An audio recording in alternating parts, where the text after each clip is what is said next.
Assalamualaikum warahmatullahi wabarakatuh.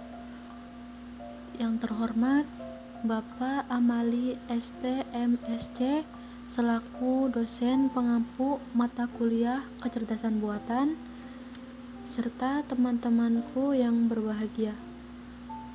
Di sini kami akan mempresentasikan tentang kecerdasan buatan fingerprint. Adapun anggota kelompok kami, yang pertama Dimas Putra Handani, terus saya sendiri Kamelia Nurhidayah, yang ketiga Zaki Zahran, dan yang keempat Andi Nugroho.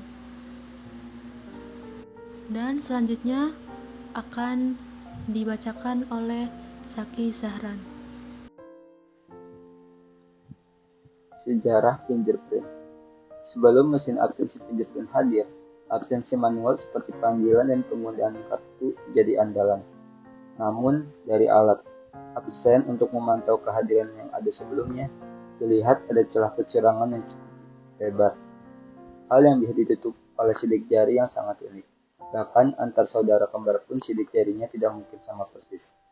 Alat identifikasi yang memanfaatkan sidik jari pertama kali digunakan oleh Federal Bureau Investigation atau disebut FBI di Amerika Serikat pada tahun 1969.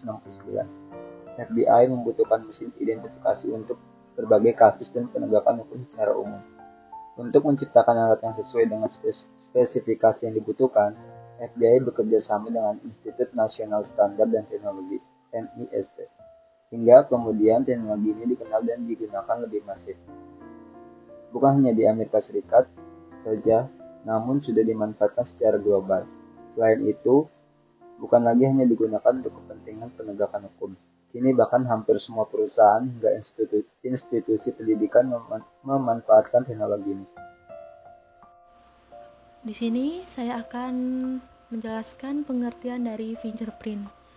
Fingerprint adalah perangkat elektronik yang menggunakan sensor pemindai untuk menemukan sidik jari seseorang yang dapat digunakan untuk keperluan verifikasi identitas. Sensor fingerprint pada saat ini juga dapat Anda temukan pada beberapa perangkat elektronik seperti smartphone, alat absensi karyawan, pintu masuk, brankas, dan beberapa perangkat elektronik yang memerlukan tingkat keamanan tinggi dan hanya dapat diakses oleh individu tertentu. Selain itu, pengguna fingerprint juga lebih aman digunakan karena dapat mengurangi adanya kecurangan karyawan yang dapat merugikan perusahaan dan dapat digunakan untuk menjaga keamanan pintu brankas Anda.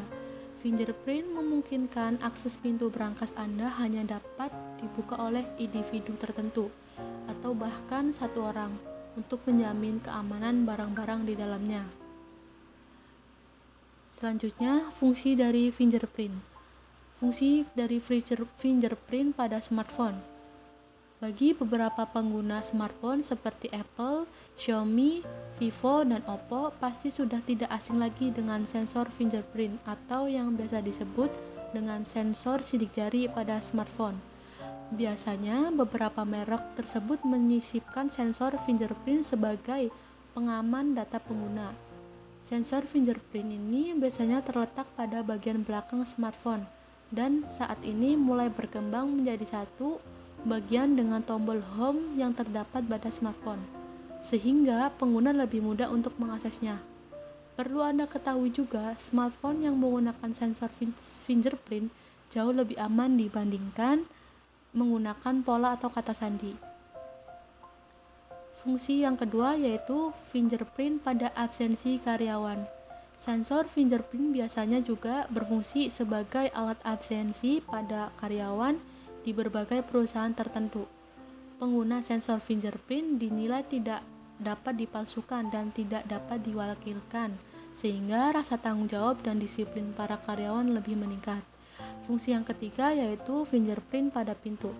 Tidak hanya digunakan untuk meningkatkan keamanan data pada ponsel, beberapa pintu khusus pada saat ini juga menggunakan sensor fingerprint untuk meningkatkan keamanan barang-barang penting yang ada di dalamnya. Biasanya, pintu rumah mewah dan pintu ruang khusus juga menggunakan sensor tersebut. Anda juga dapat menemukan sensor fingerprint digunakan pada pintu berangkas yang dulunya menggunakan kata sandi atau pola sebagai pengaman, namun sekarang mulai beralih menggunakan sensor fingerprint. Cara kerja fingerprint. Pada umumnya, sensor fingerprint bekerja dengan menangkap data sidik jari untuk pertama kalinya dan dijadikan sebagai acuan. Data sidik jari tersebut kemudian disimpan dalam database. Saat seseorang mencoba mengakses perangkat yang memiliki sensor sidik jari atau fingerprint, sistem akan melakukan scanning ulang dan kemudian hasil tersebut akan dicocokkan dengan sidik jari yang telah tersimpan dalam database. Jika sidik jari cocok dengan sidik jari yang tersimpan pada database, maka Anda dapat mengakses alat tersebut. Namun, jika sidik jari ditemukan berbeda dengan sidik jari yang tersimpan pada database, akses akan langsung ditolak dan akan sulit untuk dibuka. Jenis-jenis sensor fingerprint. 1. Sensor optik. Cara kerja sensor fingerprint optik yaitu dengan mengambil gambar dari sidik jari pengguna menggunakan cahaya. Bisa dikatakan sensor ini mempunyai cara kerja seperti cap sidik jari. Karena menggunakan cahaya, maka cara kerjanya yaitu dengan mendeteksi permukaan jari yang gelap dan terang. Sensor ini juga bekerja seperti kamera, semakin tinggi resolusinya, maka sidik jari juga semakin akurat. 2. Sensor kapasitif. Kemudian jenis sensor yang selanjutnya adalah sensor kapasitif. Jenis sensor ini dapat dikatakan lebih aman dibanding yang lain, karena sensor ini bekerja menggunakan sekumpulan kapasitor kecil yang mampu membaca ke dalam guratan sidik jari. 3. Sensor ultrasonik. Untuk sensor ultrasonik sebenarnya memiliki cara kerja yang hampir sama dengan sensor kapasitif. Hanya saja sensor ultrasonik menggunakan gelombang sinyal ultra yang bertugas sebagai transmitter dan receiver. Nama saya Ninugroho, saya akan mempresentasikan kelebihan dan kekurangan fingerprint. Kelebihan dan kekurangan fingerprint. 1. Memiliki tampilan lebih mewah.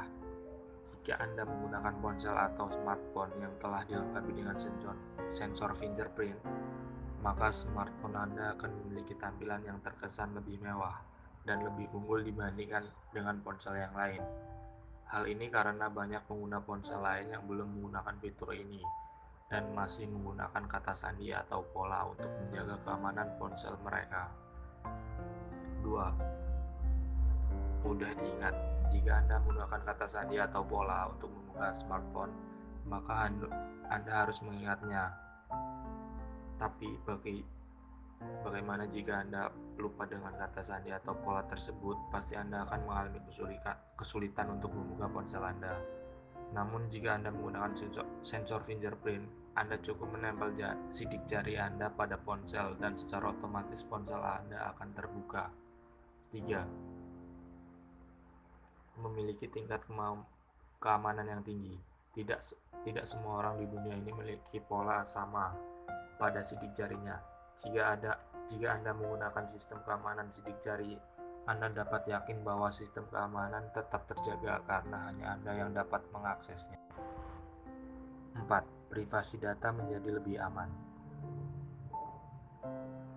Beberapa smartphone yang memasang fitur fingerprint juga dapat Anda gunakan untuk mengakses beberapa data atau dokumen penting yang ada pada smartphone. Data-data atau dokumen penting tersebut akan tersimpan lebih aman karena hanya Anda yang dapat mengaksesnya. 5. Dapat mematikan alarm dengan mudah.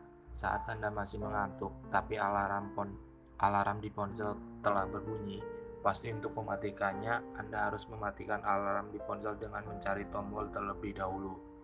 Namun, dengan melalui fingerprint, Anda hanya tinggal menempelkan jari pada sensor fingerprint sehingga alarm tersebut akan mati secara otomatis. 6. Kemudahan dalam notifikasi. Jika notifikasi pada smartphone Anda sering bermunculan hingga membuat layar terasa penuh, hal tersebut pastinya akan membuat Anda malas untuk membuka smartphone.